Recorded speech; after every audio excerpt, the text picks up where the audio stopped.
Welcome back students. Nobel nature के कुछ important questions जो हमने तैयार किए, क्वेश्चन में घूम फिर करके बातें वही आती हैं। आपने पूरा नोबल नेचर का एक जो पोइम है वो आपने पढ़ा, जिसमें दो ऐसे प्रकृति से जो ऐसे सिंबल्स लिए गए जिनमें लिली फ्लावर और ओक ट्री। तो यहाँ पर स्टूडेंट्स वही बातें, यानी आपको हर एक क्वेश्चन में जो बात घूम फिर करके वही करवाएगी कि आपको ओक ट्री के बारे में बताना होगा, लिली ट्री के बारे में बताना होगा। क्वेश्चंस का मोड थोड़ा सा चेंज होता है। दो पेड़ों के बारे में, लिली फ्लावर यानी उस प्लांट के बारे में और उस ट्री के बारे में आपको उनकी क्वालिटीज याद कर लेनी है। उसके बाद में चाहे क्वेश्चन कितनी बार पूछे, कितने ही क्वेश्चंस को घुमा ले, कभी हाउ से, कभी व्हाट से, कभी किस से स्टार्ट करता जाए, आपको कोई प्रॉब्लम नहीं होनी चाहिए। आपको तो ये जाननी है कि लिली फ्लावर जो है वो लिव्स इन ए डे, यानी उसका जीवन एक दिन का है। इट गिव्स ब्यूटी, ये जो है वो अपनी सुंदरता फैलाता है, ये लोगों को आकर्षित करता है और लोगों के जीवन में प्रसन्नता लाता है। और ओक ट्री एक बेकार पेड़ है, यूजलेस ट्री है, ऐसा हमने पढ़ा। वो काफ़ी लंबे समय बने रहता है, बड़ी साइजेस का होता है। ये सब बातें हमने पढ़ी इसमें नोबल नेचर में। अब क्वेश्चन चाहे वह किसी भी ढंग से घुमा दे, आपको जवाब उन दो चीज़ों के बारे में अच्छी तरह से रखना है। आपको पूछ ले what is the theme of the poem, what message convey, कौन सा मैसेज कन्वे हो रहा है, यानी किसी भी प्रकार से कविता की विषय वस्तु क्या है, कविता संदेश क्या दे रही है। बार बार आपको लिली प्लांट के बारे में बताना है और फिर ओक ट्री के बारे में बताना है। अब आप इन दोनों को लेकर के अपने मनुष्य जीवन के साथ इनको जोड़ा कि ह्यूमन लाइफ में इनमें से कौन सा कारगर है। तो हम ये कहेंगे कि मनुष्य जो अपने बड़े बड़े नोबल डीड्स करता है, महान जो कार्य करता है, उन्हीं से ही महान बनता है, लंबी उम्र से नहीं बनता। तो हमने क्वेश्चंस जो हैं वो चार पहले क्वेश्चन रखे। पांचवें क्वेश्चन देखो, how is lily better than an oak. सबको जानकारी है कि यहाँ पे पूछ रहा है कि लिली बेटर किस प्रकार से है, किससे, ओक से। यही पूछ रहा है, हाउ यानी कैसे। यहाँ पे ऐसे पूछ रहा है कि लिली किससे बेटर है, ओक से। तो ओक से, इस ओक ट्री से लिली बेटर किस प्रकार से है, अधिक अच्छा कैसे बताया गया है, अधिक अच्छा कैसे है। तो सबको जानकारी है अधिक अच्छा कैसे है। An oak tree lives for 300 years. सबको ये लाइन पूरी अच्छी तरह से पोएम में मैंने बताई है, 2-3 बार, हर एक क्वेश्चन में ये रिपीट होगी। आपको याद रखना है कि ओक ट्री है वो कितने ईयर्स जीता है, यानी फॉर 300 ईयर्स, ये 300 साल जीवित रहता है। फिर it gives no fruits and flowers. ये भी लाइन आपको समझ में आ रही होगी कि ये कोई फल नहीं देता है, कोई फूल नहीं देता है, और ये फाल से यानी गिरता है किसकी तरह, as a dry and bald log. ये एक सूखे और पतिविहीन, यूँ कहें कि एकदम बिल्कुल निर्जीव, बाल्ड जो है यानी जिसको अपने गंजा बोलते हैं, या यूँ कहें कि बिना पतियों के, विदाउट लीव्स वाला, तो ये अंत में गिर जाता है। एट लास्ट किसकी तरह, ड्राई एंड बाल्ड, एक लोग लट्ठे के रूप में गिर जाता है। तो ये किसी काम का हुआ नहीं हुआ। इसलिए बेटर कौन है, लिली है। क्योंकि लिली के बारे में याद दिया कि but lily lives only for 1 day. यहां लिली केवल एक ही दिन जिंदा रहती है। स्टिल, फिर भी, अब देखो इसका समय अवधि, इसका जीवन काल तो कम है, लेकिन आगे इसकी खूबी देखिए। फिर भी it gives us Joy bye its beauty. फिर भी ये हमें प्रसन्नता देती है, किससे, अपनी ब्यूटी से अपनी प्रसन्नता फैलाती है। तो इसकी खूबसूरती जो है लोगों को एक अंतिम छाप छोड़ देती है। तो थोड़े से समय में इसने बहुत बड़ा काम कर दिया और ये सदियों तक खड़ा रहा, फिर भी बेकार माना गया। इसलिए कौन सा बेटर हुआ, लिली बेटर है। फिर पूछा what is the theme of the poem. इस कविता की थीम क्या है। थीम का मतलब क्या होता है, विषय वस्तु, यानी इसकी विषय वस्तु क्या है। तो इसका विषय वस्तु जो है वो बता देना है। यानी जो इसका डीप सेंस, हर एक पोएम में एक आपको थीम बतानी होती है, उसका डीप मीनिंग, यानी थीम का मतलब वही कि इसका डीप मीनिंग क्या है, इसका एक डीप थॉट क्या है, ये पूरा एक मोरल क्या देती है, वो आपको बताना है। तो what is the theme of the poem, इस कविता की विषय वस्तु क्या है, और व्हाट मैसेज डज द, देखो मैंने दूसरा यहाँ पे एक क्वेश्चन और साथ शामिल कर दिया है कि ताकि ये वाला क्वेश्चन हो चाहे ये वाला हो, दोनों का आंसर सेम है।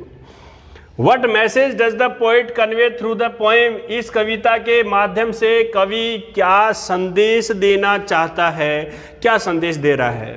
तो संदेश तो वही है जो ऊपर बातें हुई। देखिए अभी इसको थोड़ा सा क्या है, इनमें हर चीज़ में थोड़ा सा इसको स्पाइसी कर दो, इधर उधर की थोड़ी सी एक आधे जो है एडजेक्टिव और जोड़ दीजिए, सेंटेंस को सुंदर बनाने के लिए एक दो बात और जोड़ दीजिए, बात तो वही है। The theme of the poem is that, देखो हमने क्या किया, व्हाट को हटा दिया, इज को हम लास्ट में लाएंगे क्योंकि the theme of the poem है, सब्जेक्ट हो गया। अब सब्जेक्ट के बाद में हम वापस जो सिंपल सेंटेंस शुरू करेंगे ना, तो इज यहाँ पे डाल देंगे ला करके कि the theme of the poem is. अब जब भी किसी बात को बताना है तो आगे लगाओ दैट। इसकी थीम यह है कि long life and big size, कि लंबा जीवन और बड़ी आकृति, do not make a man, एक आदमी को नहीं बनाती, क्या नहीं बनाती, ग्रेट नहीं बनाती। तो ये बात क्लियर हो जाए कि एक आदमी को क्या नहीं बनाएगी, महान नहीं बनाती है। तो यहां पे अपनी पोएम की थीम समझ में आई ना, हम बताना चाहेंगे कि लंबा जीवन, बड़ी आकृति एक आदमी को महान नहीं बनाती, his good works make him great, उसके अच्छे काम ही उसे क्या करेंगे, महान बनाते हैं। तो his works make him great, an oak tree lives for 300 years with no use. अब हमने क्या पढ़ा कविता में कि एक ओक का पेड़ जो है वो 300 साल जीता है, जो बेकार में, यानी विथ नो यूज, यानी जिसका कोई उपयोग नहीं है। बट ए लिली फ्लावर, लेकिन एक लिली का फूल, लिव्स ओनली ए डे, एक ही दिन जिंदा रहता है। It gives us Joy bye its beauty, ये अपनी सुंदरता से हमें जॉय जो है वो स्प्रेड करवाती है, हमें आनंद देती है, ऐसा हमें पढ़ा। तो इसका थीम समझ में आ गया, थीम समझ में आ गया कि we should have noble deeds, कि हमें श्रेष्ठ कार्य करने चाहिए, हमें अपने जीवन में उच्च जो है वो कार्य करने चाहिए, हमें बहुत बड़ी उपलब्धियां हासिल करनी चाहिए। यानी हमें अपना एक लंबा जीवन जी करके खुद के लिए ही जीना नहीं है, हमने दूसरों के लिए क्या किया वो बात यहाँ पर बता रहा है। जैसे ओक ट्री है, नो फ्रूट्स नो फ्लावर्स, इसका मतलब उसने दिया कुछ नहीं, खुद ही अपने आप के लिए जिया। यहाँ पे लिली है, वो एक दिन का रह करके भी वह लोगों को क्या देता है, काफ़ी प्रसन्नता देता है। तो ये इसकी थीम हो गई। अब क्वेश्चन नंबर 7 देखिए, the poet compares human life with 2 objects. कवि जो है वो कंपेयर से नहीं, यहाँ पे तुलना करता है। मानव जीवन की तुलना जो है वो 2 वस्तुओं के साथ करता है, ऑफ नेचर, प्रकृति की 2 चीज़ों के साथ वह तुलना करता है। पूछा कि व्हाट आर दोज, वो चीज़ें कौन सी हैं, प्रकृति की वो 2 चीज़ें कौन सी हैं। तो सारे स्टूडेंट्स को ये बात जानकारी में है, वो 2 चीज़ें कौन सी हैं, आप बता सकते हो ना। वो चीज़ें हैं ओक ट्री और lily flower.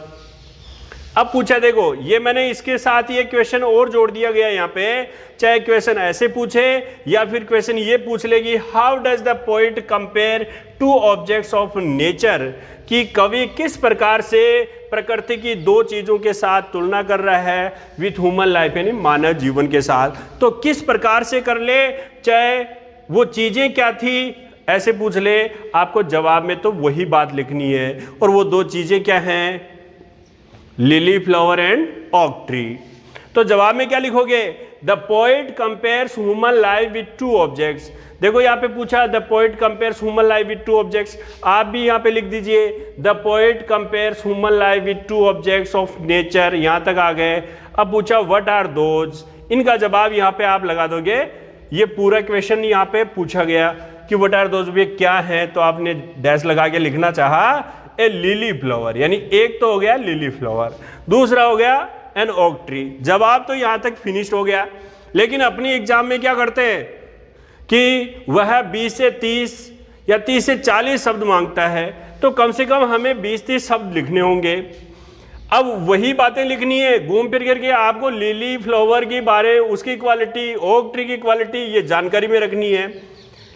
A lily is symbol of short and meaningful life. अब लिली है वो किस प्रकार का पौधा बताया गया कि लिली वो किसका प्रतीक है, छोटी अवधि वाला और मीनिंगफुल लाइफ वाला पौधा है, इसका प्रतीक है। While an oak tree is a symbol of long, जबकि ओक ट्री है वो किसका सिंबल है, एक लॉन्ग लाइफ का, एक यूजलेस लाइफ का जो है वो सिंबल है। तो अब बताइए मानव जीवन की तुलना जो है, मानव जीवन को किन वस्तु के साथ तुलना में लिया गया, मानव जीवन को यहाँ पे दो चीजों के साथ तुलना में लिया गया और हमें सजेस्ट किसकी ओर कर रहा है, लिली फ्लावर की तरफ, क्योंकि आगे मैसेज दिया कि long life and big size do not make a man great, कि लंबा जीवन और बड़ी साइज जो है वो एक व्यक्ति को क्या नहीं बनाती, महान नहीं बनाती। Do not make a man great, ऐसे आपको यहाँ पे क्वेश्चंस दिए गए। तो स्टूडेंट्स बहुत ही इजी जो है वे में हमने साधारण सी लैंग्वेज यूज की है। मैं हर बार जो है वो आंसर में किसी भी प्रकार का जो है वो वर्ड चेंज कर देता हूँ, इससे आपको कोई परेशानी नहीं हो। बात घूम फिर करके वानी एक्चुअल टू द पॉइंट आपको लिखना है, यानी जो पूछ रहा है वही बात अपने को बता देनी है। तो इस तरह से हमें ये चीज़ें सरल करनी होगी। टोटल जो है वो पोइट्री के क्वेश्चंस आपको जो है वो अपने एग्जाम में कितने जो है वो यहाँ पे 6 नंबर के पूछे जाते हैं, यानी 3 क्वेश्चन करता है और 2 अंक का होता है। तो यहाँ पे ऐसे क्वेश्चन जो है वो आपको सरल करने होते हैं। तो बहुत इजी वे में जो है वो अगर फिक्स आंसर ध्यान में रखता है तो वह अच्छे अंक हासिल कर सकता है। Okay student, thank you.